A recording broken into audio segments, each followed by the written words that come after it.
All right, good afternoon again. House Judiciary Committee on the 12th of March. This is part two. We're going to have a briefing on House Bill 693, which deals with the range of issues related to housing. And so for that, we have Brad Fallon, and would you please introduce the person who's there with you? Absolutely. Well, thank you, Mr. Chair, Madam Vice Chair, members of the committee. I'm joined by Haley Lemieux, who is the Excellent Policy Director at the Department of Housing, to help answer any questions that the members may have. All right, members of the committee received the Environment and Transportation Committee passed or I should say the subcommittee there passed a bill yesterday that the full committee there is waiting to take up. We are secondary on the bill. And so we're going to walk through the bill here today, answer questions that people have, and then this committee will take this up tomorrow in a voting session.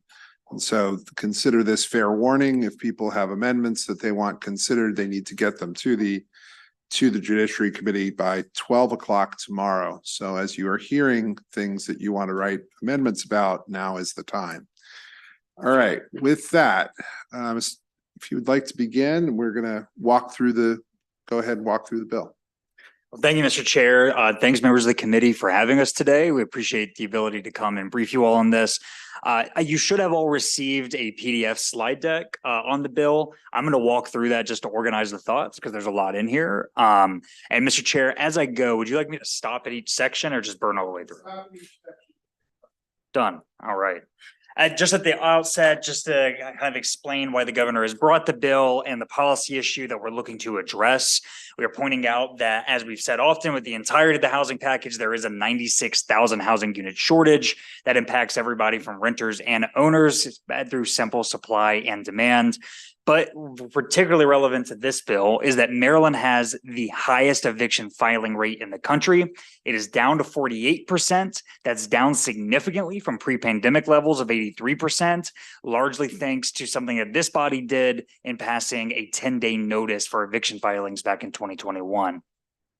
I will point out at the top that as we look at affordability and the ability for people to stay stable in housing, 52% of Marylanders are spending 30% or more of their wages on housing, and 50% are spending at least 30%, or rather 52% are spending 30%, a quarter are spending at least 50%. So there's a significant financial stressor here in the state that we are looking to address. Just to kind of start off, we have the Office of Tenants' Rights is the first main section of the bill. This would be housed within the Department of Housing and Community Development. It would be an office similar to the Office of Statewide Broadband, where the secretary appoints the director and they serve at his pleasure. What the office is intended to do is be somewhat of an ombudsman in state government.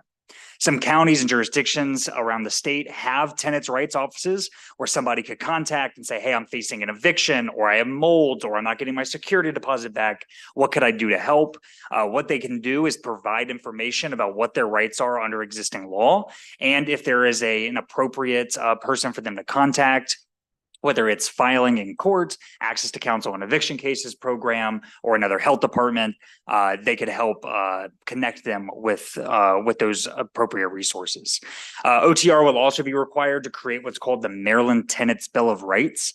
That is taking everything that this General Assembly has already created, putting in a document and requiring it to be an addendum on the lease so that both the landlord and the tenant sign it and show that they have understood their rights and their protections under law when entering into the contractual relationship. That does not allow the Office of Tenants' Rights to create new rights under law. It just takes what the General Assembly has provided in statutes and puts them in writing in just plain language. Lastly, the Office of Tenants' Rights seeks to obtain an authorization to do what is called fair housing testing.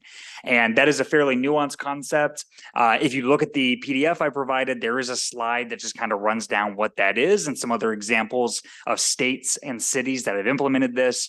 But in the most simple terms, it is essentially taking two individuals, one from a protected class, one who is not a member of a protected class with substantially similar backgrounds for the purposes of finding tenancy. They go and inquire about vacancy. If there are substantially different responses, say that if one individual who's not in a protected class asks their vacancy and ability to become a tenant. Another person who is denied. That would be substantial proof to say that fair housing laws are being violated. That in no way changes the process for fair housing testing. That just allows this entity to do it. Should funding become available, that'll be a period. It won't come available right away.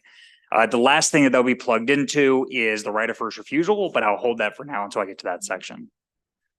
Questions?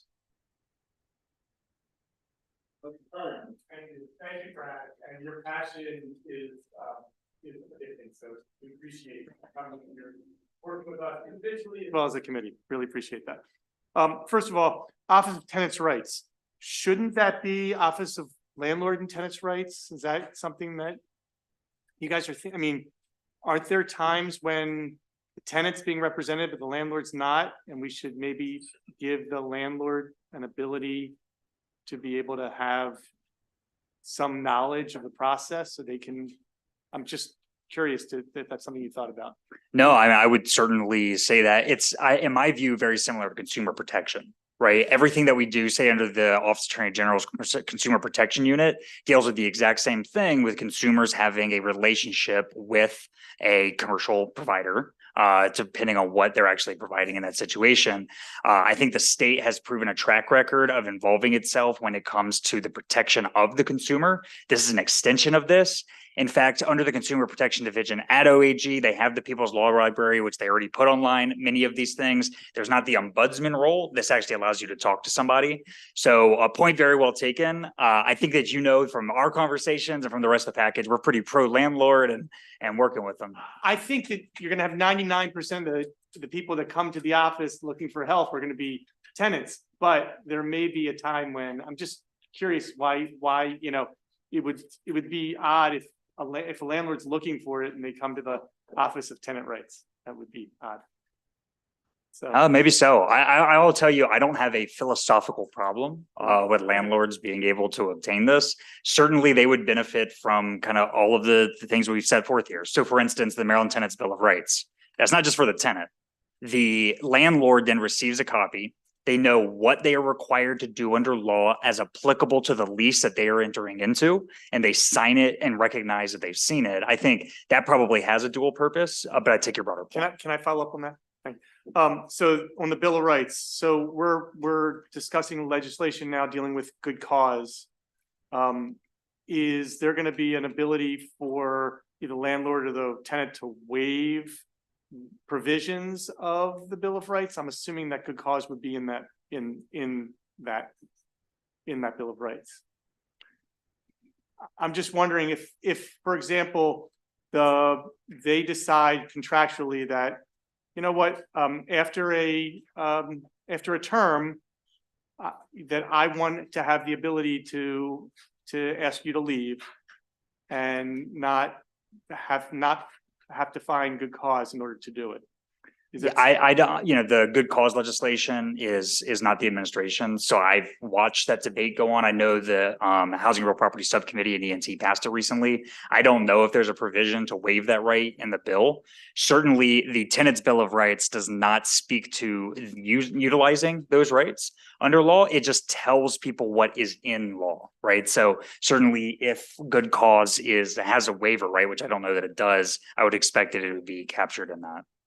Delegate, if I may add, the language in the bill is very specific that it's an attachment to the lease, so it doesn't materially change the terms of the lease at all. It's just both parties mutually acknowledging that they've read the attachment and understand the terms.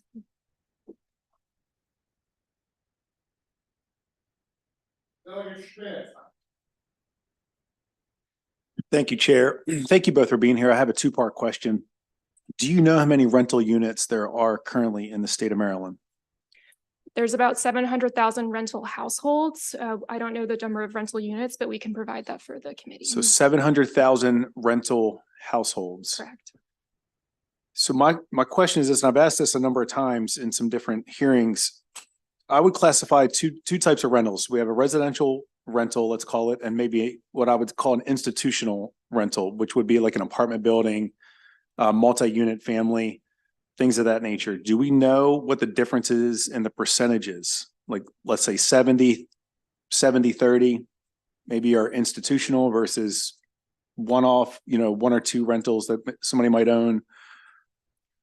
That's not information we have prepared, but the department can look at data that we have and provide that to the committee as follow-up. My question, so we said 96,000 unit shortage. And I know I hear some jurisdictions have like 70% of their houses are, let's call, rental units, right? Baltimore City. I heard some parts of Montgomery County. That was part of the hearing that we had with ENT. So when we look at this data, what's sometimes hard for me to extrapolate is you have big apartments and you have smaller landlords. And so when we try to combine this bill, put it all together to make it fair, like the delegate said, for landlords and tenants, how do we put that together for maybe bigger versus smaller and make it work? I think it's a great question, Delegate, and something that we have spent an incredible amount of time deliberating on and having discussions with. Frankly, the larger landlords have representation down here. Small landlords do not. Right. So you have to have conversations with the source. We had small landlords at the hearing as well, kind of speaking to their fundamental business, but really kind of to answer questions like this from the committee. What we have strived to do is find a policy that should be equally applied regardless of the size of your portfolio, that is fair to both the tenant and the landlord, right? We think that we have struck that balance. That's what we're presenting with you all today. But on the data component, there is no doubt that we're lacking. And a partial reason for that is particularly on some things like eviction data is that they hadn't all become digitized. We've been working with the judiciary. At the very last slide in the packet that I provided, there is something about better data. Judiciary asked that by next October, they would have everybody on index so we can have better data reported annually so that both landlords and tenants have the full data about what's actually occurring and that policymakers can take that data and make more educated policy moving forward. I appreciate you sharing that. And I think the data is very important. I mean, for example, my district and my county, we have the largest, military base in the state as far as Fort Meade is concerned. So much of military, say, stays here for 3 years during their base alignment, DeBrac or PCS, and then they move and then they rent out their unit. And then so they're out of state. And so it's a whole different gamut for them than it would be somebody in state. So just looking Absolutely. at each Look, I grew up a individual. military brat managing. Okay, so you companies. understand. Dad picked up on the way, yeah. Yep. Okay. Well, thank you for that. Absolutely, but happy to continue the conversation. Yeah, offline. I appreciate it. Absolutely. So there was a study that applied to Essex and commercial development a few years back. And one of the things that was recommended to us was to have a lower percentage of housing that was rental units. Trying to find what percentage of housing in general in a general area is that data is exceptionally hard to find. Do you have that at all? Can you point me to that? I think it'd be, if you're going to do something like this, having that data available would be very formative. Yeah, Delegate Grammer, what data that's easy to provide is how many renter households, because there's really high quality federal census data on that. In terms of actual rental units, there's a couple different private data sources on that. So it's something that's available. It's something that is available at small geographies. So for example, at the neighborhood level, and we're happy to follow up with whatever would be most useful for you. Please. Absolutely. Just one addendum to that, Delegate Kramer, is that if you look at, and we'll send this over as well, because higher owner occupied rates are typically more desirable for investors because they're safer neighborhoods, because there are people invested there. You can usually find that data on things like Zillow about what the owner occupied rate is. So it's not an exact science, but we'll make sure we follow up with the data as we have it. All right. Would like to keep going to the next section, that'd be fine. Absolutely. Let me scroll back. All right, the next section is one that members that have been on this committee for several terms have seen before. This is an alteration to the eviction filing fee and is truly the component of the bill that looks to get at us having a eviction filing rate that's 7 times higher than the national average. There's really 2 components built into the bill. The first looks to make us block the pass-through in cases where an eviction has been filed and a tenant utilizes a right of redemption or otherwise pays off the rent before they come in the property.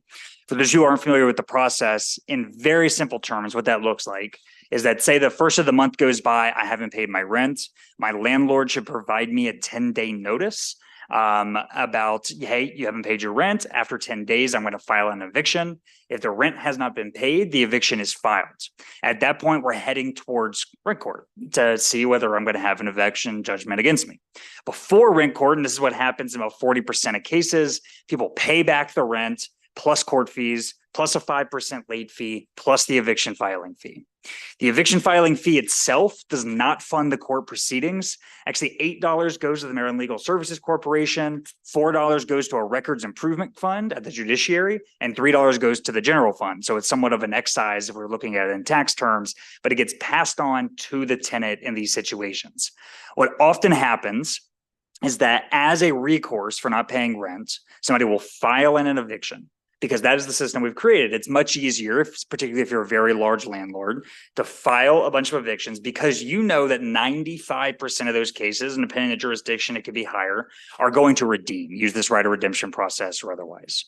In the state of Maryland, after an eviction judgment has come down, you can redeem 3 times. In Baltimore City, you get 1 more. You can redeem 4 times, though that's not necessarily always going to be captured because people naturally will pay off rent in between that period. What we are proposing is that right now we have the lowest eviction filing fee in the country. It's $15. The national average is $109. When you take data from academic studies, Princeton Eviction Lab has really been the lead on this. There is a causal relationship, not just a positive correlating relationship, between raising the fee and decreasing judgments and filings. In fact, members of the committee, the lowest eviction filing rate in the country is the great state of Alabama, and it has the highest eviction filing rate fee in the country. So it's kind of the polar opposite of where we are. Our top in the nation are flipped on that degree. But more important than just raising the fee, because we are looking to raise the fee closer to the national average, about $100, is blocking the pass-through. This is a behavior changing policy that we're proposing to you all for consideration. And the policy that we're asking to change is that we want to be more like 49 states and the District of Columbia that says we typically work out with our tenants as the first course of action. We're reaching out and saying, can you pay the rent? That's not happening in Maryland. So either Marylanders don't pay their rent on time, unlike our other Americans, or we have a system that has produced that. If you are able to pass it on, you don't see a behavior change because now you've just made it harder for a tenant who is in a tough financial position to redeem, but there's still no cost to the landlord. If you pass it on, there is some offset to that cost because there is the 5% late fee. The median rent in Maryland is $1,800. Say 5% of that's $90. If we raise it to what we propose to $100, you pay $10 for an eviction filing. So I could probably leave it at that, but those are the 2 parts of the bill: is raising the eviction filing fee and blocking the pass-through. The very last thing I'll say is that, and it'll be pointed out, and it should be, is that no other state in the country blocks the pass-through of the eviction filing fee. And you'll hear often when you ask, why do we have the highest eviction filing rate in the country? It's always, well, Maryland's system is fundamentally different than other states. It's apples to oranges. And frankly, after lots of conversations with the landlords, I don't totally disagree with them. That's why what we've proposed is a Maryland unique solution to a very Maryland unique problem. Thank you, Mr. Chairman. Thank you for coming in and giving us this brief. So to boil this down, what you just said, you think that by raising or maybe the data shows or could be implied that by raising the fees from $8 to something closer to the $100, you would have a chance to change the behavior of the renter? No, sir. It would change the behavior of the landlord who utilize eviction as a first case of receiving the rent. Wouldn't the landlord get the four evictions? That would be, let's say, $400, and then on the 5th one they would evict you, but you would still be liable for the rest of the rent for the contract plus the additional fees.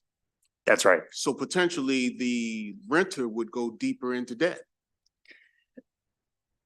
I'm not sure I'm following that last part, if you wouldn't mind helping me. Okay, well, you would go deeper into debt because instead of you getting 4 times $8 before you get finally an eviction, you would have 4 times $100. That's $400. That's to I see. minus the.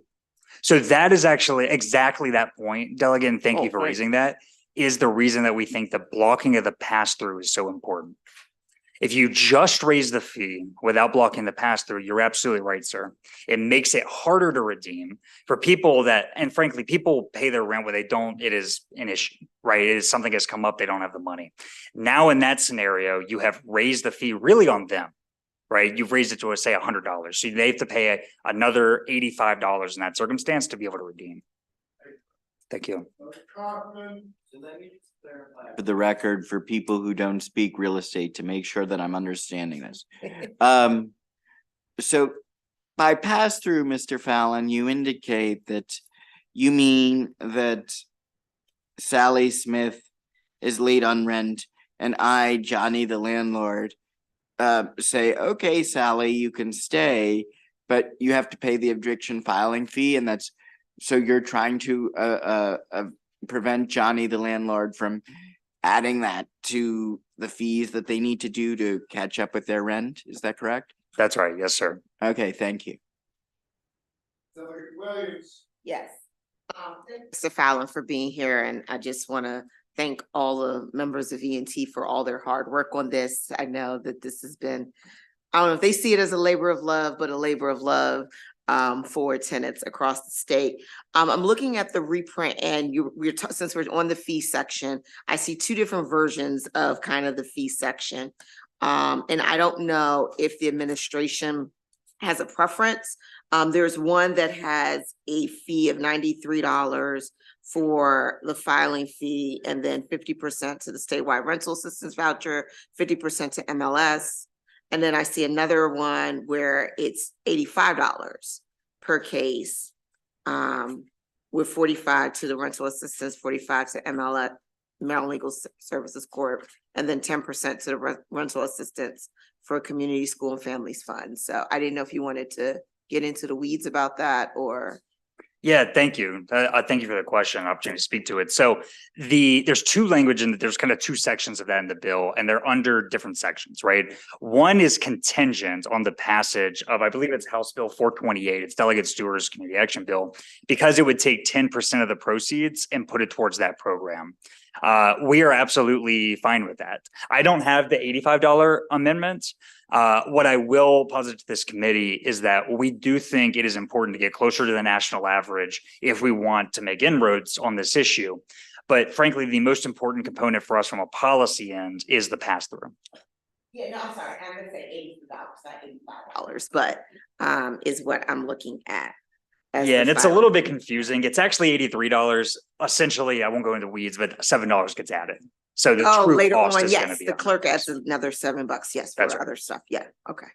So I'm going to follow on with that. Members of the committee have 2 different versions of the fee, of what would be proposed for the fee. One of them, the lower $83 number, reflects an amendment from me, from the chair, that would lower the increased $83, but it would increase filing fees for district court and circuit court, just for all cases, not just for evictions. And the reason for that is this is similar to what this committee did in the previous term in 2021, where it's seeking to reflect the fact that, as Mr. Fallon indicated, there is an interest in lowering the number of eviction filings altogether. If you do that, you're presumably going to have less money coming in for some of these funds, or there's a potential for less money to come in for some of these funds. And so the thought is, by raising just regular filing fees for district court and for circuit court, those are for cases, all kinds of cases, car accidents, whatever, lots of different cases, that you create a relatively stable flow of income that helps to fund MLSC in particular. going forward. So that's why you have two versions of this, and I'm sorry if it was confusing and if I failed to mention it. I do apologize for that. So let me go then to question. Again, your goal is to seek sort of a culture change with how evictions are handled. Would you object if the filing fee was dropped $10 and everything was, the other changes I mentioned were put into place? No, sir, not at all. Delegate Cardin, then Tomlinson, then Taylor. Mr. Chair, thank you again, Brad, and I want to support this and I'm excited to try and do it. I just want to make sure we don't conflict with basic contract law. So just a couple questions. First of all, so you indicated that 0 other states allow for the make that fee non-recoverable. With an asterisk, Washington State does limit what could be passed on. So there is a de facto partial component there, but we would be the only other state that joins in that kind of unique status. What I asked Brian Frosch, our former Attorney General, in the hearing, I think you were there, you heard, but what other tools does a landlord have to be able to try and get a tenant to pay who's behind on his rent? Yeah, I mean, I think it's a fair point. And again, we are not approaching this thinking that these are big bad landlords doing kind of wicked things, because that's just not what has happened, right? I think what has happened is that we have made this the easiest solution, right? So I was a bartender for a long time. I got bad tips because I wasn't the best bartender. And there were times where I didn't have money for rent, right? If somebody called me and said, Brad, what's going on? I could say, hey, I have 600 right now. I got to pick up another shift. I can get you the other, $200, say, right? I believe and the governor's intention here, an assessment of this issue, is that we have created a public policy infrastructure by which it is more difficult and less appealing for a large landlord in particular to do that than to just file a quick eviction, costs $15 and you get it back. And you're almost always going to get it back because it fluctuates between 95 and 97% of the time, you're going to get it right back. So that would be the other coverage. Now, if it is 2 months has gone by, if more time has gone by and the tenant has said, you know what, I'm going to Red Lobster. I'm not paying for rent this month. They should be able to evict. In no way do we think that this should just stop evictions. Landlords have rights, as we all know. They have a property that they have put out. They have entered into a contract. They should be able to utilize the eviction process. What we are presenting is that it shouldn't be misused to become a collections agency. So, and I just want to follow. So thank you for that. And I just wanted to follow up that Brian Frosch had said, you should go and you should knock on the door and ask them for money. You should pester them. I mean, he used these words, and what I'm hearing is a civil lawsuit coming for harassment, and I just want to make sure that that's not what we're not going to try and create an incentive for that kind of behavior. We want to make sure that everything's done civilly. So that's point number one, and point number two is what you just said. I think in the fiscal note it even says that what this could do is incentivize holding off and waiting for a number of months before you file, which would create a larger bucket for the landlord for the tenant to be required to pay in order to redeem, which we need to think about what that means in terms of, so the ones that are actually going to be filed, we could increase the evictions because of that. And I just think that we may want to be careful, because if we have the lowest eviction rate, the highest filing rate, maybe our collection system isn't so bad, but it's just causing people to go to court instead of dealing with it at home. And I just want to make sure we're accomplishing what we want to, which is a civil way to get everybody on par with each other. No, I appreciate that, if I may respond. And I appreciate the thoughtfulness there, because I do think that it's realistic, but I do want to think about the scenarios that would occur under. Right. I mean, first, just to kind of set all of this, we have found statistically significant evidence, and I provided it to the committee, that raising the eviction filing fee does result in a drop in eviction judgments. Right, 49 states in the District of Columbia. But beyond that, right, just the scenarios that you put forth, because I think it's important to go down to the individuals. When people don't pay their rent, there could be bad actors that just don't want to pay their rent. and they had to deal with the consequences. The vast majority are people that couldn't afford their rent through whatever happened, right? And so say that somebody doesn't pay their rent for 3 months. Frankly, first of all, the state shouldn't have an interest in keeping somebody free in that apartment, right? Especially if they are not utilizing some sort of voucher program or something that either the emergency rental assistance is expired, but something of that nature. If they are just not paying, then sure, they should go ahead and evict. If they are paying on time, or if they just are behind on it, they shouldn't ever get to the point where they have 3 months. So I think fundamental to this is, why are people missing their rent? If the idea is that we're going to see a bunch of people just go 3 months without paying it, that would be a conscious decision, or that person is inevitably going to get evicted anyway because they have no ability to pay for the rent. And so I understand the concern, but I think when we scale that down to the applicability and how this may work, I'm not sure that we would actually see a substantial change in how landlords or tenants are behaving in those situations. Delegate Tomlinson, then Taylor, then Schrader. Thank you, Mr. Chair. Hey, good to see you. Good to see you. So when you were answering Delegate Cardin's questions, you mentioned about how with our current public policy, we've made it less appealing for a large landlord to work with renters and rather than go to court. So is the problem, I mean, according to your, and I have no idea, according to your data, I mean, is this more of a problem you're seeing with people who people who own a giant complexes, tons of properties versus the couple who rents out one house or something?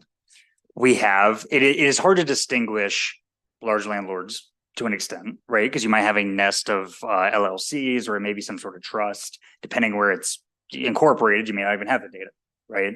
But what we do know, and we have found consistently in research, is that the small mom and pop landlords you're referring to are always 2 to 3 times less likely to ever file an eviction than their larger counterparts. And frankly, the reason is, and this is me hypothesizing to an extent, is that there are relationships. People are reaching out. And that is the type of behavior that we're looking to incentivize due to the legislation. Was there, thank you. Well, was there any thought with the bill to make a, and maybe the answer is it would be too hard. I don't know. To make a difference to raise that eviction fee for the larger landlords and have a different rate for the as you referred to, the mom and pop. Yeah, we did dig into that while putting the bill together. And I think the smarter people like Haley were telling me it wouldn't work. And I was like, let's see if we can find a way. The complicating factor with that is we don't know, frankly, I'm not going to know how many units you own off the top, right? And it's pretty easy to sell it up an LLC. And so all of a sudden you could have one controlling company that has right under that threshold, say it's 4 units, say it's 6 of LLCs, and now it doesn't apply, right? So it opens significant loopholes with in our view, maybe a limited benefit. And to the point that was raised earlier, we do want to make sure that people are on an even playing field here. So that, we're not calling anybody individually a problem, but we're just kind of seeing what's happening in the broader market. Thanks. Absolutely. Delegate Taylor. Thank you, Mr. Chair. My first question, I think, was answered, but it's prompted another question. I guess if let's say I had 10 houses across the state, right, that I was renting out, and I had mortgages on every single one of those homes, that yes, I may have a great relationship with my tenant and probably have negotiated with them over many months. What has the conversation been like, within the department about that situation where you have, if the owner of the home doesn't have the wherewithal to pay the mortgage, then the tenant is out anyway because they're going to lose the house. So what does that conversation look like? And has there been any discussion maybe about making that, if that's the real situation and can be proven, making that landlord whole in some way or addressing their concerns? No, I think it's an excellent question. And I know that you have lived experience here. And so, I think that to start out, we know that by far the most expensive thing to a landlord is vacancy and evicting a person. It can take a while to evict in Maryland. That person is not going to be paying rent towards a place that they're already getting evicted from. And then they have a vacant property that you got to fill. So always the cheaper route is going to be keeping the existing tenant in the property, recovering revenue. And if you're in a situation where the person says, look, I'm just not going to be able to come up with $1,800 a month anymore, I can come up with $1,500. At that point, individual landlord can make their own calculation about whether they go through with an eviction, and that's a harder loss, or they take $300 off a month and then they end up, say, not renewing, or they move towards the end, right, for that eviction process. I think to an extent that has to be determined on the person by person basis, who the landlord and the tenant is. But I think to the broader point about, okay, is somebody not going to be able to pay their mortgage and lose their properties? Frankly, I think that's an inherent risk to this entire market. I think that is the business model. You could be a tenant that pays your rent every month, and so do all 10 of your properties, and the landlord still didn't pay their mortgages because they were out blowing it, right? And you end up in a similar situation. Now, we don't see that often, but it is inherent to the very nature, is our view on the issue. Thank you. Thank you, Chair. I want to make sure, because you kind of went through it quickly. I want to make sure the committee understands that only 3% end up with the final eviction. Is that correct? It's 5% statewide now. It hugs around that place. Okay, so then my next question is, we use the word and term eviction in this scenario. I don't ever hear the term failure to pay, because wouldn't that be the first step is on the 6th of the month, correct? That the landlord can file a failure to pay. We use the word eviction, and that's like step 2, 3, or 4, but we always hear that word eviction. And I think that's what concerns people, or that word specifically. Can you answer that? Yeah, absolutely can. And the timeline's been changed a bit, right? Because we do have this 10-day notice. So you may see like the 11th of the month, this kick into play, right? This is the eviction filing surcharge just kicks off that process. It is the entire process is predicated on that first step. Right. The intention, of course, is to move towards an eviction should you need that as relief from the court. What it is used for, in our view, and by the view of many, including the city of Baltimore sheriff, who says that he has the largest division dedicated to eviction, and the judiciary, where more than double the number of other civil cases we have in eviction cases. Right. Where you have this major tax. Right. But it's all starting that process. So I think your point is wonderful, Delegate, that when people are initiating that process, they're not necessarily trying to move towards an eviction. What we would present to the committee is that we think that's an inappropriate usage of that process. And I think that we're all, as a society and as a government, dealing with the repercussions of that. Tool that the landlord has. So will we explore a different tool, and what are other states doing, and what are their filing fees, like our neighboring states? So Delegate, the national average filing rate across the nation is 7%. So the policy choices that we are presenting to the committee are consistent with the incentives that exist in those other states. And it can be as simple as landlords sending an email once every 5 days. It can be as simple as putting something in the mailbox. We know that Maryland renters want to pay their rent. They're just not able to do so on time. And the current system adds additional fees to those tenants for going through the formal legal process. So on average, $60 to $80 per month, that exacerbates their housing instability. So in every other state, like I said, yeah, the national average filing rate is 7%. So landlords are pursuing other communication methods and aren't using the formal legal process. Fees and others. So it ranges, as Brad mentioned, our state is the lowest at $15. I believe the highest is around $300, and the national average across all states is $109. The neighboring states we're happy to provide, Delegate Schmidt. I don't have that right in front. I can't find it in my drive here. They're all higher than us. Well, that's true, but they're all, the next closest to us is double our rate. There, so one thing we hear about is the making of the filing for failure to pay rent, making the fee unrecoverable. Why are we taking this specific action, which is something, to my understanding, no other states have taken? This really seems to be a punitive measure in a legitimate case of failure to pay rent. Certainly not punitive. And to the response to Delegate Cardin's question, we are, Washington's probably the asterisk because they cap the amount, so there's only so much they can pass through. But I take the point, we are the only one that would stop that. We have a misuse. I think we are fundamentally different, and that's what we often hear every time we have this debate, is that we are fundamentally different because our right of redemption, our landlord-tenant process, a lot is different here in the state of Maryland. What we are asking through this legislation we're presenting is that if you take the extraordinary step of saying you need to leave your home, that it is probably worth at least, I don't know, $20 after the 5% set off to move forward with that process, right? Again, to my answer to Delegate Taylor's question, the most expensive thing is an eviction. So if you're already assumed that you're going to take the vacancy rate and the significant loss that comes from that, and your decision is to go forward with an eviction, we think that the history of the state, the current rates would warrant an ability to say, you know what, this is worth coughing up some cash to move forward. You're different, but you couldn't, I would struggle to make the case that we're a very friendly property owner state. We have a lot of protections for renters. We have a lot of protections for renters, and there's really a lot of exploitation here.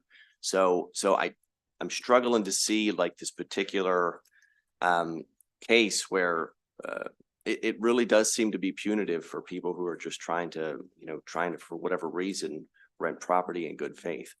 If I may, I wear a lot of hats, and because I certainly the intention and certainly the way we look at this is not punitive. One of the hats I wear is that during the interim, particularly, I was very involved with implementation of legal cannabis. We had medical dispensaries. They needed to transfer over to become recreational. The lowest fee paid during that transition was $100,000. So people were paying over $1 million. That is a cost of doing business that every single person happily paid. I think that the idea that we present something in a unique circumstance here that creates a small cost of doing business in this way, and our view and philosophically, we think is warranted.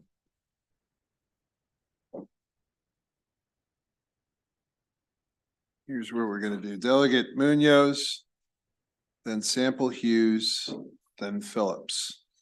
and then Thank you, Mr. Roberts. Chair. Yeah. Thank you for coming today to discuss this bill for us. So kind of going off of what you guys were just talking about, we've kind of gotten the idea that Maryland is unique when it comes to our system. And we've talked a lot about how that we have higher filing rates. And I'm wondering two things. One, if we have lower fees traditionally than our neighboring states because we have such a high filing rate. But two, is that because our system requires landlords to file more often? Because like in Virginia, when, someone files, my understanding is the renter has to pay the full amount owed, not just, 1 month or something. But here in Maryland, we allow people to pay the amount of the judgment and then cancel the eviction. And so whereas in Virginia, you have one filing and you have to pay everything that's due. Here in Maryland, that could equate to 3 or more filings just to get, the total amount due. And so that's my question, is our system's so unique that we have to file more often. And so it would make sense that we then have lower fees. So that's a fantastic question. Future rent is usually the term used in those cases. Do you have future rent owed? Say that it takes 3 months to get to an eviction case, right? They may not be paying during that period. Maryland statute does allow a judge to award future rent. Now, I have heard from large landlords, because believe it or not, on 2 other bills the governor's bringing this year, they're very close friends on many of these. We know that that's not always provided future rent, right? And to an extent, it's going to be the court you're in. But that is current law in Maryland, that they can award that during that period. Now, there is different jurisdictions have a different lead time for how long it takes to get to court. Some of them are as quick as like 3 to 5 days, but that's the turnaround in statute. If more than 5 days have allotted since you filed the eviction, you can be awarded future rent.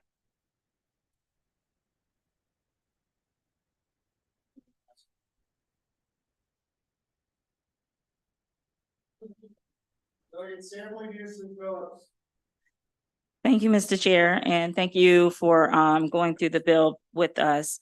I just had 2 points I wanted to just highlight. I know we're talking about 100% of the fees being unrecoverable. Was there ever conversations about at least 50% going to be charged to the tenant? You know, we did deliberate that early on. And frankly, I think it would be best from our point of view that if the General Assembly were leaning in that direction, that we instead find a balance to where the eviction filing fee be set at, rather than trying to break it up. One, it frankly creates a bit of an administrative burden, but 2, I think that it could end up accomplishing the same thing as passing on the fee, which is that still you are making the tenant pay the cost for their eviction. And it makes them harder for them to redeem that, to redeem and stay in the property. Okay, and I guess I'm also looking at it from the lens of a property owner. You know, there are costs that we have to incur. So 50% of the fee, to me, I'm just thinking, I just wanted to consider that a little bit more. And I don't know if you got into this section yet, because I'm trying to keep up with you with the slides and these 3 different, reprints here. But the security deposit, am I understanding it correctly that it would only be requiring 1 month's worth of security deposit instead of 2 months that is allowed? Yes, ma'am. So, and I'm happy to go into that section. I can make it the next. Okay, reason I brought them up, because I was reading over some of the testimony, and I don't want it to be where you have less persons interested in renting homes, being there is a shortage, and more people getting out of the business, I guess is really what I'm leaning towards. Okay. Absolutely, and Thank I you. appreciate that feedback. Mr. Chair, I can skip over to security deposit caps if that's appropriate now. Let's take these questions and then I'm going to say these last 2. So last 2 questions for Phillips and Roberts and then thank you, Mr. Chair. And I'm going to probably go a little bit down the road that Delegate Sample Hughes was going. What if the fee, passing on the fee only occurred at the time of an appearance in court? So you're well down the line at that point, and that suggests that the landlord is really kind of serious about this at this point, and the tenant has not remunerated the landlord. So now we're at a place, because that by then they would have had 30 or 60 days in most jurisdictions, maybe even longer. Would the administration consider then allowing the pass-through or some portion of the pass-through? Because at that point, it seems like I've now got a tenant that really is not attempting to pay. So thank you for the question. It's a good question. The reaction, because we've had these conversations, would be to resist that. And I'll tell you why, is because we've been using this term redemption, right? That is a legal term. There's a legal right here. That only comes into play after the judgment. And so the cases that you're speaking to are actually the only right of redemption cases that occur, right? Those that move forward after the eviction judgment. I think fundamentally, it would be the same thing, where you are now making it harder for the tenant by providing more of a financial burden on them to redeem and stay in the property, which again is cheaper for the landlord and an ideal situation for the tenant, because no landlord wants a vacant property, right? And so in our view, if we raise the fee and allow that pass through to be, or that fee to pass through at any stage, we are undermining the intent here to change a behavior and bring us more in line to other states. And so let me follow up, because part of the behavior is they're bringing these actions with the idea that it's their method of collection, right? But if we get to that point, it's no longer a method of collection. It really is an eviction. And so I'm just suggesting that maybe even if we just went with a portion, Yep. So delegate, if I can help clarify, it can take the time from the filing to the trial can vary widely across jurisdictions in Maryland. So in Anne Arundel County, when the landlord files in district court, they'll have a trial date 5 days later. So a tenant at that point may only be 15 days late on their rent. Maybe they're paid biweekly. They're waiting for their second paycheck to have their full rent amount to be able to redeem and pay the landlord. In Montgomery County, our understanding is that it can take up to 2 months right now for a trial date. So in that case, the tenant has much longer to be able to pay their late rent before an actual trial occurs. So that's another point on the conversations we'd had on the timing of the pass-through. And as Brad's emphasized, we really do want a balance on this issue. Preserving the pass-through is the most policy important piece for this legislation. And we're very open to discussions with the committee on the actual amount of the fee increase to work out that balance. Okay, I'm more familiar with Baltimore City and Baltimore County, and we're not getting to court in 5 days or 15 days. So thank you. Last question, Delegate Robertson for the section, then we're gonna move on. Yes, sir. Thank you, Mr. Chair. Appreciate that. And I want to stay where Delegate Phillips actually was about that process, because if we're looking at 15 days to the point, and I think this was raised earlier, we're looking at 15 days. Now, for instance, I'm a homeowner, I still have to pay the mortgage on the home. And so now I'm being penalized because I'm relying on these funds to come through. So I'm raising that concern because there is no recourse for us who now filed the fee. And then just to be clear, that filing fee, I do not get the reimbursed for the filing fee. Am I correct? Under current law, you do. What we proposed here is that you would not. We do not. Okay, I'm very clear on that part, just to let you know. Okay, appreciate that part. The last thing I just want to raise is, could you just tell me how long in Prince George's County does it usually take to actually go to court? I don't have it offhand. We have that data though. so we Would you, can I look mean, at it. just a range, more than 15 days? I actually think I thought they were quicker. I don't recall. Probably Delegate, I'm less. sorry, Yeah, I but we can don't- follow up with that Okay, information. appreciate that. And I'm just checking just because to our point, now have the extended period for those individuals who are still waiting on those funds. And the reason I bring this up is because I have a friend who actually had an individual in their home. They didn't live here. So it's not like they can go, as we we're talking about knocking on the door, they don't live here. So they're renting out their home, you know, they can't get in contact with the renter. So now they have to now file the fee. They're probably months late now. And so there's no tenants' rights, as Delegate Cardin was referring to. Am I correct? I mean, landlord rights in this case, outside of filing. The eviction. landlord system is, I may disagree with the characterization that we are incredibly landlord unfriendly. You know, for instance, in court, landlord tenant court, some of us may have found ourselves in there. You can go without a lawyer. We have set up a structure that it should be a low cost ability to enter and find a legal remedy in those situations. Now, I'm not sure I would say that that's a lack of a right for a landlord in that situation, but I hear your point. I do think, just for context, it is important to think about the actual dollar amounts we're talking about. The average rent due that you see an eviction filing for in Maryland is $1,057. That's 5% of that's $50, right? So to the chair's point, mentioning bringing down the fee by $10, say that the eviction filing is $90, you're now paying $40. Now, I know we have a lot of business owners in the room, or folks that have worked in business. I don't know that you can find many businesses that guarantee that you're not even going to pay a $40 fee to access certain services. And so I don't think that is a major departure from where we treat all sorts of businesses in the state. I think that if that, you know, there's a reason why we're not proposing to be Alabama and raise it to $300, right? Because to a point that does become burdensome. I think in the range that we're talking about, the $40 is a drop in the bucket compared to going through with an eviction. And Doug, the only other information I would add is that the most often case we see in Maryland is a tenant saying, I have $800 of my $1,000 rent. A large landlord would say, okay, I understand, I'm sorry, but this is my process. It's my process to file an eviction and go through this. They do it as a matter of course. A small landlord would be much more likely to say, I understand, give me the $800 now. I've solved my cash flow issue. And when you get your next paycheck, you'll pay me the remaining amount and the 5% late fee that they're owed under Maryland law. So that's why we see in the data that small landlords are a lot less likely to actually ever access the court system as a rent collection tool, the way that larger property owners are. They don't have the legal. Of course, the administrative burden, Got it. yes. Yeah. Okay, thank you. All right, move on.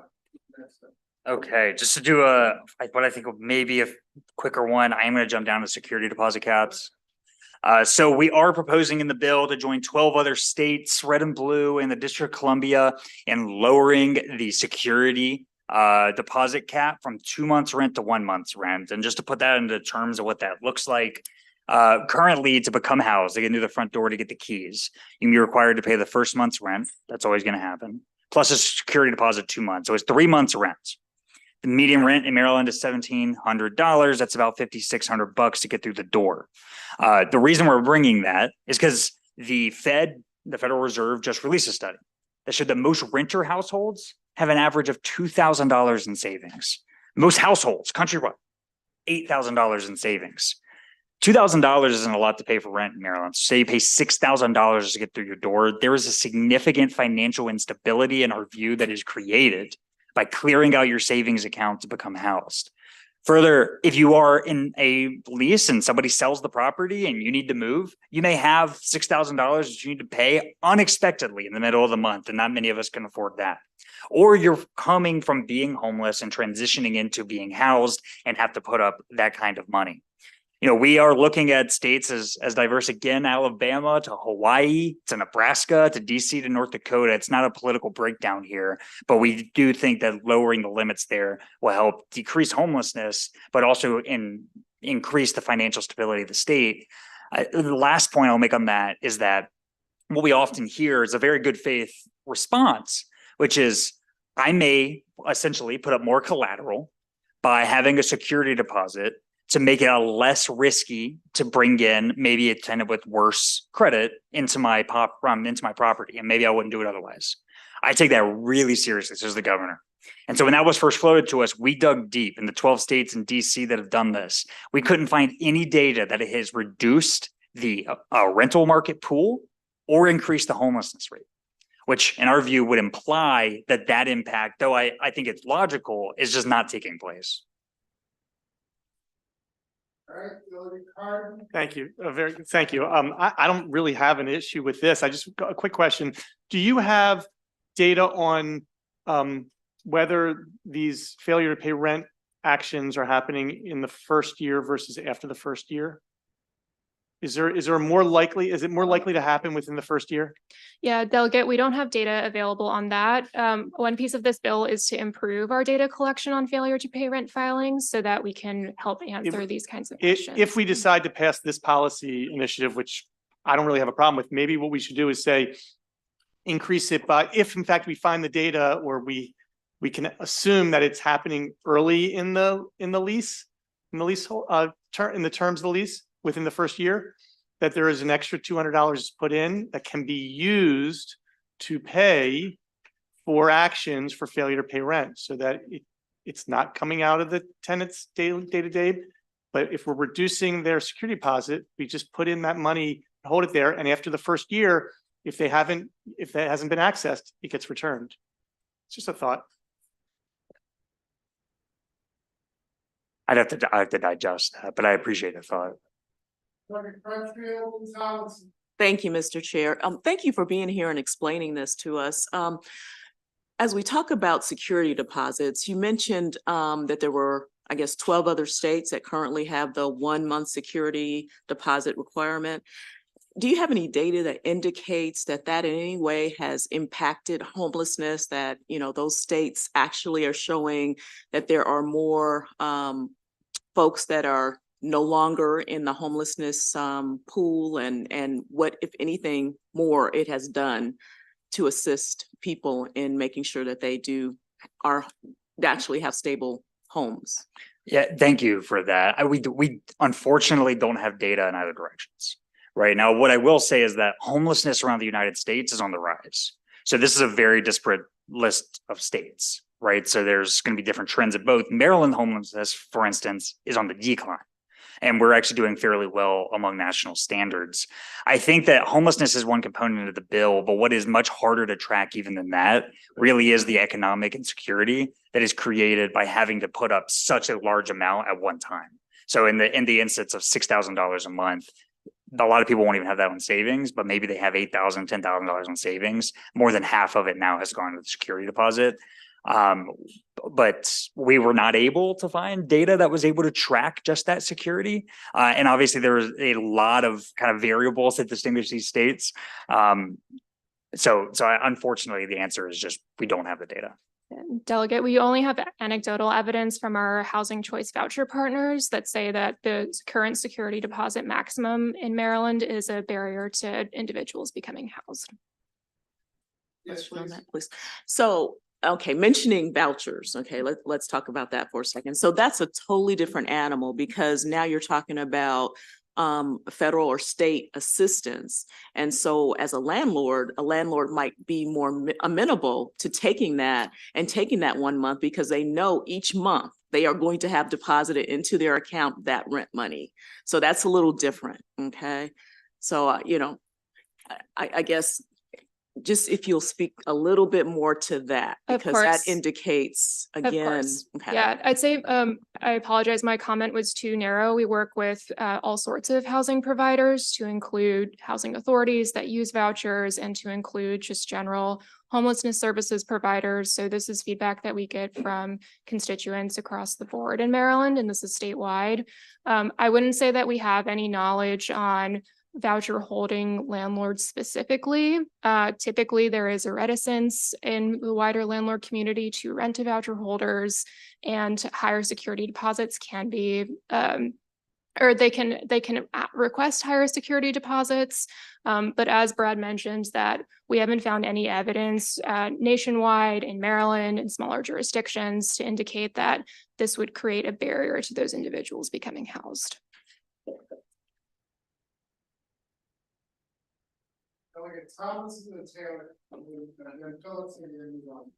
Thank you, Mr. Chair. I've got friends back home who are on kind of too far ends of the spectrum. Some who say, you know, they almost have never evicted anybody, and then I've got people on the other side who probably take more risks with some individuals, and they do end up having to evict. And that group of people, they have brought to me concerns about this, saying that a lot of times, you know, if somebody has no credit or bad credit, or even pets, which are just, you know, the landlord's taking a bigger risk by making them a tenant, they'll you know, slap a larger security deposit on them because of the risk. I mean, is there any fear here that certain landlords will not take, I keep using the word risk, I'm sure there's a better word for it, but I think fundamentally with potentially risky tenants? And sorry to interrupt, fundamentally, I think you're right. It is a risk assessment. You know, one on the pet fee, that's not captured in the bill, right? So that is a separate discussion, which I think is important. But on the other broader piece, that's to the broader point, and that we have not seen evidence at all that this results in more people unable to obtain housing. I think that it follows from really the anecdotes that we've received by working with partners, and just by looking at the data, that if the average renter has $2,000 in their bank account and median rent in Maryland is $1,800, that they can really just wipe out all their savings just by becoming housed, right? And so I think it's more of a conversation on that end, with the lack of the data on whether this has a broader impact. So even if I look this up online, like I said, these 12 other states in DC, I can't find anything that says like, hey, this is creating a situation like one that you've just mentioned.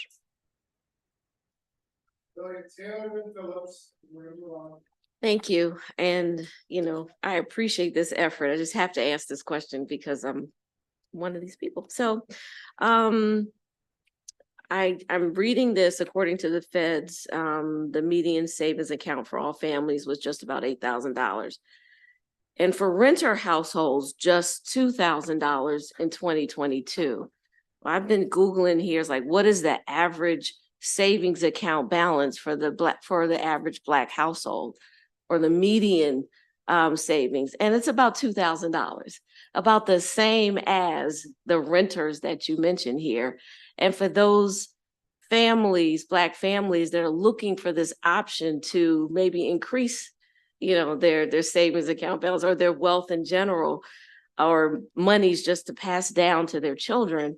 Have we done a racial impact study on this, or do we intend to do a racial impact study on not only how this might affect tenants, but landlords as well?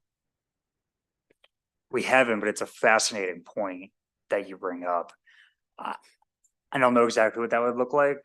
I can tell you one of this governor's top priorities is the racial wealth gap. Yeah. And so along that thinking, I don't think we would have an objection to thinking in that way, although off the cuff here, I'm not sure exactly what it would look like, but happy to have a conversation offline. Yeah, Thank and you. Delegate Taylor, I can add that there is national research that Black families are more likely to pay higher security deposits, partially because of perceived risk. And that's not money that you have access to in the case of an emergency, right? If it's part of your security deposit. That is evidence that we can provide to the committee as well.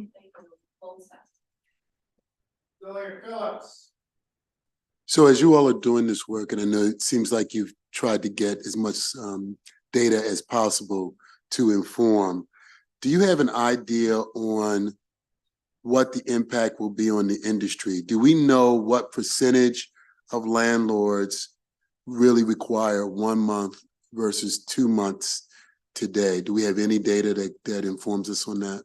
Unfortunately not. This is another place where it's just not tracked by anything, as far as I've been able to. Now, you may be able to have voluntary surveys on that. You may have an individual, like I've talked anecdotally to a lot of landlords since working on this effort, small and large. Some of them will say, well, sometimes I do, sometimes I don't, right? And so I think even with the data collection, it may be complicated unless you break it down towards units. And I'm not sure that we have the capability to produce that data. Okay, thank you. All right. I'm going to move right back up to slide 9 for anybody that's on the slide deck. This is the right of first offer and refusal, and this is going to get in the weeds. So what I'd love to do is just at the very top and kind of explain what this process looks like. Some of you may be familiar, Baltimore City, Montgomery County, Prince George's County, City of Tacoma Park, all have differing versions of a right of first offer and refusal. Essentially what that means is that if you are a landlord and you have an active tenant that has been there for at least 6 months and you make a decision to sell the property, that you have before it goes on the market to provide them with 30 days to determine whether they are in a position to purchase the property or not. Now, important to that is that we are allowing those notices to go out through notification at the Office of Tenants' Rights. And so the Office of Tenants' Rights is aware when it goes out. The Office of Tenants' Rights is at DHCD as proposed, and they also hold things like the Maryland Mortgage Program, down payment assistance programs, Smart Buy 4.0, which is an excellent program for people with student debt that we issue, as well as other FHA loans they can easily connect with. What we are tending to do there is to say, in order to promote societal buy-in, to increase those owner-occupied rates, to create generational wealth, and to ensure that people who have historically been renters have an access to building real wealth, is to give them a chance. Now, not every renter is just going to be out of the blue say, I can pay a down payment, even at 3.5% if they were to use a FHA loan, and they would waive that right. At most, it would delay that process by 30 days under the amendments that we worked on with the Maryland Realtors and the Land Title Association. At least it would be 1 day where they pick up the phone and say, hey, do you want to buy the place? And he says, nope, I'm broke. And then they just move on. So I think this is a process that creates a really interesting pathway to home ownership. A few of the kind of more particular points before we broaden out is that the landlord, say that it's in the offer phase. The landlord were to provide an offer to a tenant. Say, I'm Haley's landlord. I provide her, do you want to purchase the house at $400,000? She may say, Brad, that I do want to buy the house, but not for $400,000. Would you do $340,000? It is dictated in the bill that with that offer counteroffer structure, I would then have 5 days to respond to that. If I provide a different counteroffer, she has 5 days to respond. If she won't accept, it's terminated. We're good. We're moving on, then put it on the market. If I am interested and Haley says, well, I buy it for $450,000, we move towards sale. It expedites the process fundamentally. I would point out that having a tenant in your property is shown to devalue the value of your property, but not to the tenant in it. It can devalue it by 20 to 25% on the broader market because you can only really sell to other landlords or somebody that could wait a period before moving into the property. Now, on the back end of this is where the right of first refusal comes into play. So say that I'm sitting in the General Assembly one day and somebody says, Brad, I'd like to buy your house for $500,000. I wasn't planning on selling, but that sounds good. I say I would like to accept, but first I got to check in with the tenant subsequent to this legislation. I go to Haley and say, Haley, if you can pay this for $500,000, I'm kept whole, you can buy it instead.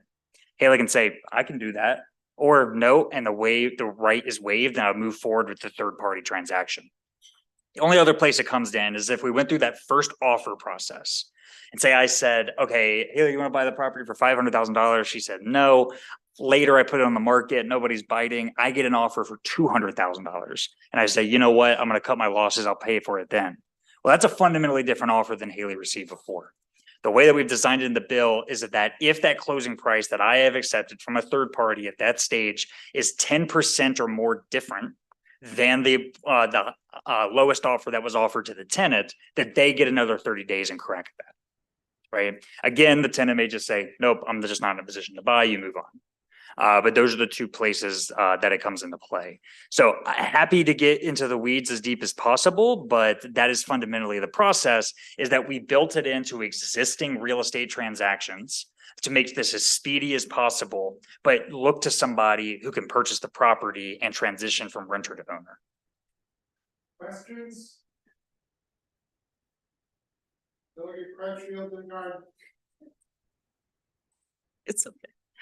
So again, thank you for the information on really explaining this. So just a couple of thoughts. I mean, I understand that this is a pathway to wealth, right? Yes. But is there data that actually indicates that tenants are more likely to actually buy the property, and in particular in this kind of scenario? You mentioned that this is already in play in some other parts of the state. And I'm assuming in Montgomery County, you mean probably Tacoma Park, right? One of the municipalities, or, but anyway, is there data that indicates this? We do have some data. It is a newer concept that people are familiarizing themselves with.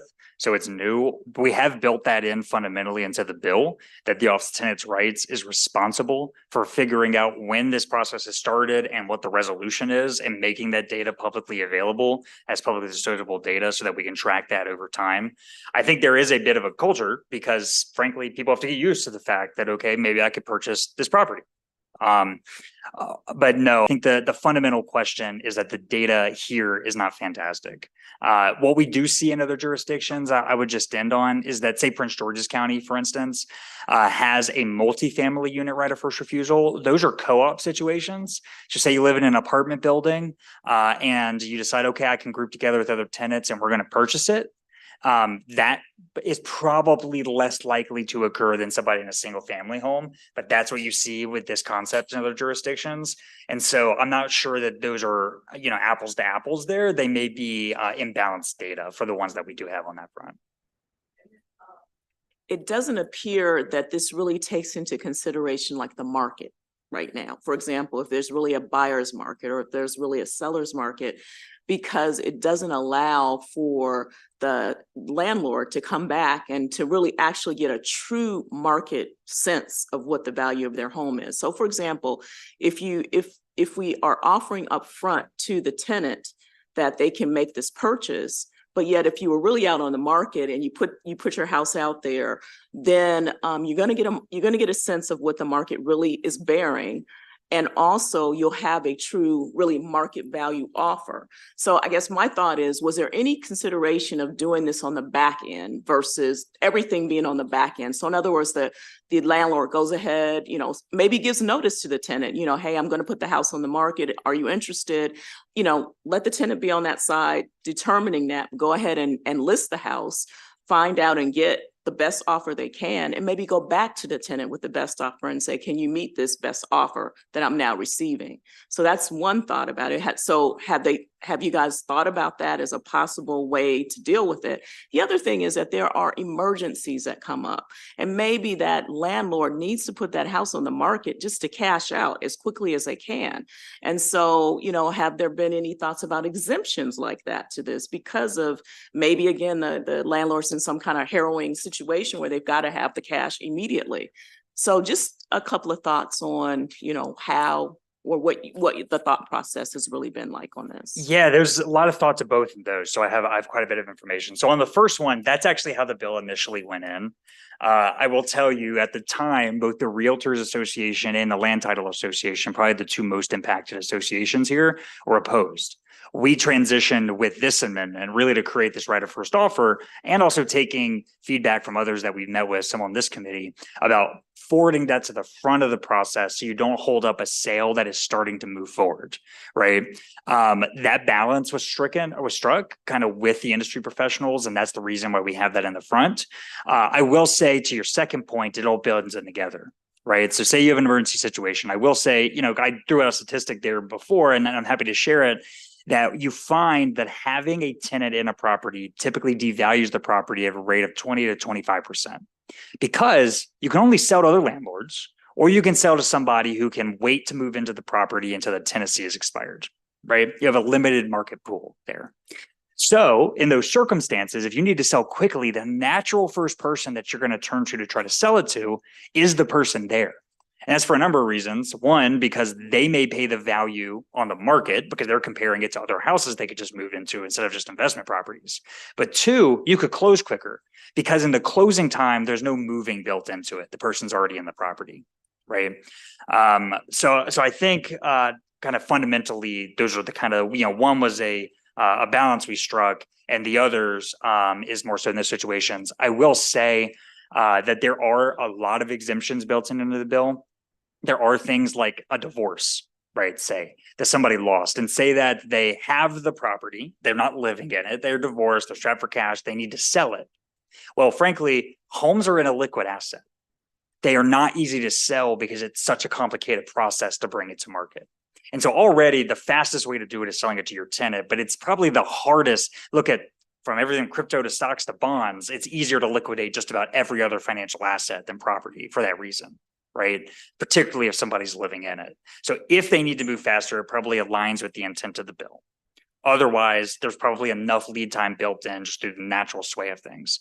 But in the exemptions, Delegate, and I'm very happy to follow up with you on the full list in kind of plain English, there are things like inheritance or transfers to another family member, or a court order or foreclosure, or distress situations, which I think is probably what you're alluding to here. More question. So again, going back to the earlier part of my statements to you, and this specifically that you mentioned that this is all about, continuing with wealth and making sure folks are able to get into a home. I understand that there are several mortgage programs, first-time home buyers programs, et cetera, in the state of Maryland. Was there any thought about adding to those programs to really beef them up, to give people all of the grants, et cetera, that they may need versus doing maybe this? I mean, there might be more bang for the buck in doing something like that versus just kind of narrowing it down into the tenant landlord situation. I wish I would have planted that question because I want to do that. I will tell you, I think that is an unbelievably powerful tool for building wealth. It's no secret, it's very hard to ask for money right now, right? And you'll notice really with the entirety of the housing package, this is a low cost package because we're focused on policy and not kind of moving that money around. Maryland Mortgage Program is not flush with cash right now and has a broader base. And so I maybe privately had some consideration about whether we create a carve out. I'm not sure that was appropriate as we still see kind of how this program is utilized, but I think it is a absolutely wonderful idea, Delegate. Thank you. Thank you again, Brad. Just so this is not a waivable right. This would be, you couldn't have a document in the contract and the lease saying that you're waiving it and giving some incentive to waive it. No, yeah, there's no waiving. The way I understand it, as amended, you basically are in the process of selling and you have this 5-day negotiation with your tenant. So it could take as few as 5 days. And then is there a requirement that they get like pre-approval so that you're not sitting around waiting for 45 days after you did this and you are on the hook? No, that's a fantastic question, just the process here, right? So when they've accepted and they have signed kind of the initial contract of sale, they're still moving towards closing, right? But those will always have contingencies built into the contract. So unless somebody in this room is buying a house in cash, if you go and you take out a loan, you're always going to have a contingency that here's my offer contingent on my financing coming through. And if it falls out, we're going to part.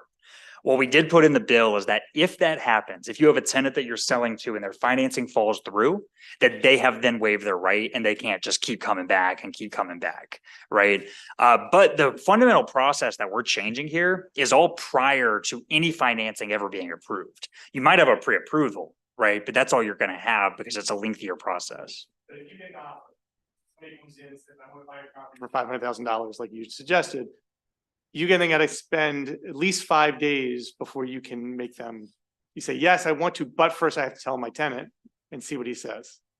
That's right. You have to say, tenant, if you can pay this exact same price. But you have you to can- wait five days before you can make that, before you can make an, No, you can do it immediately.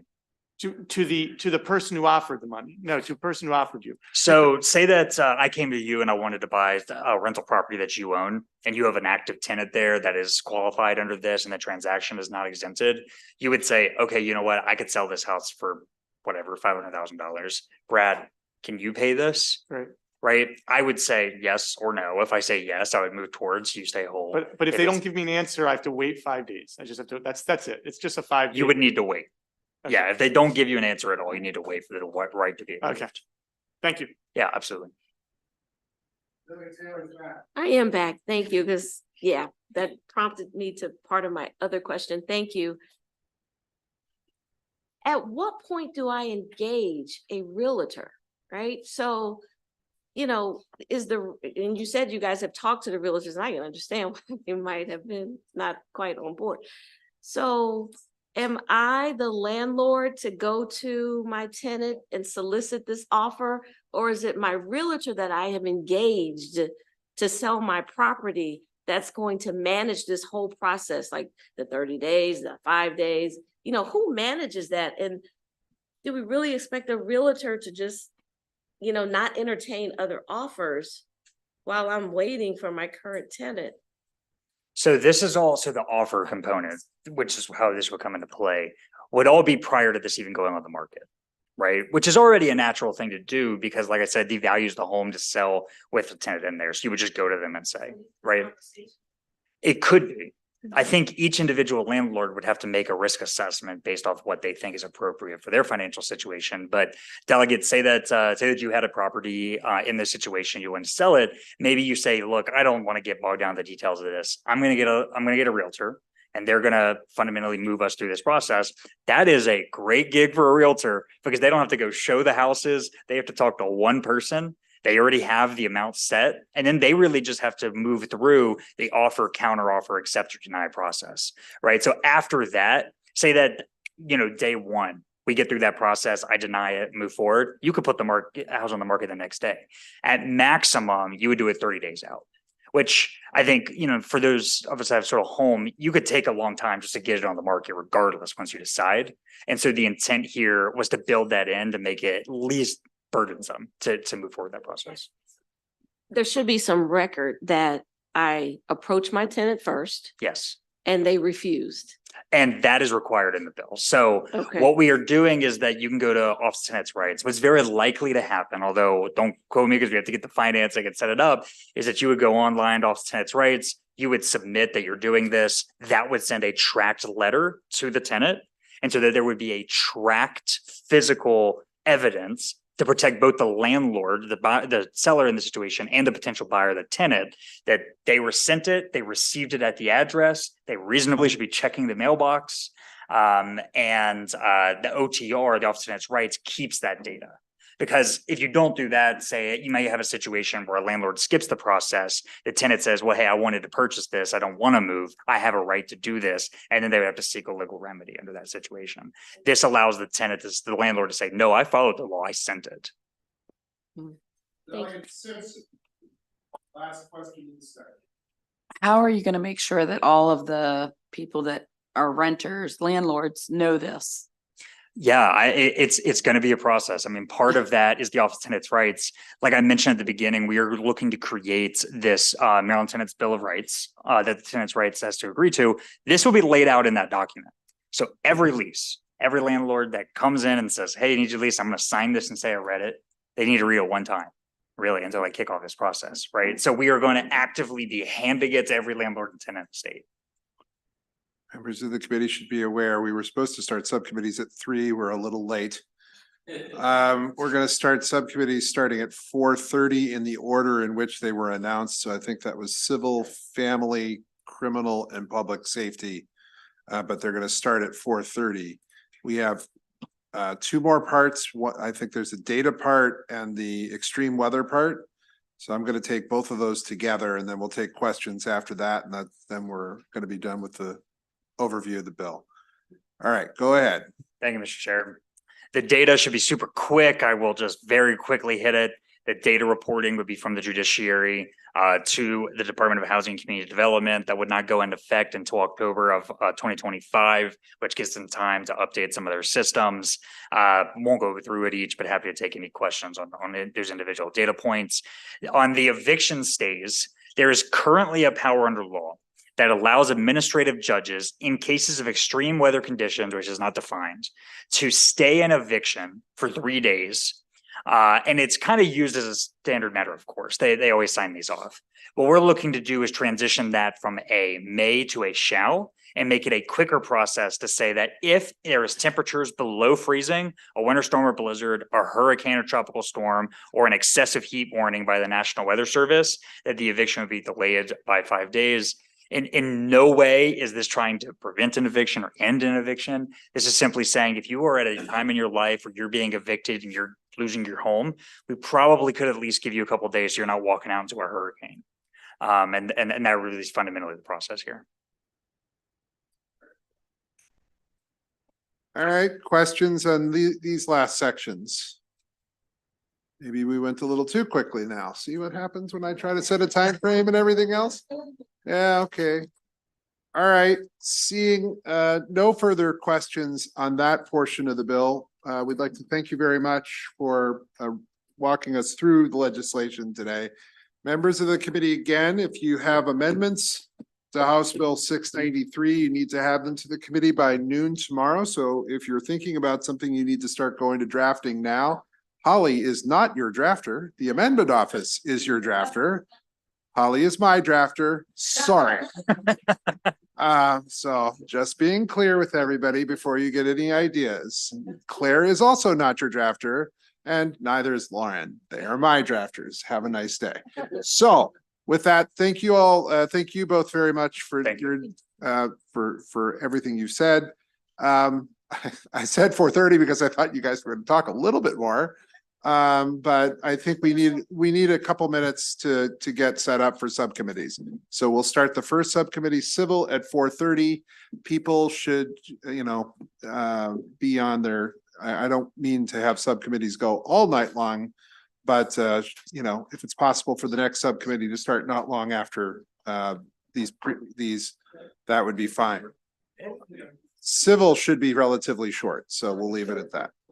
Thank you all very much. This has been hearings and briefings.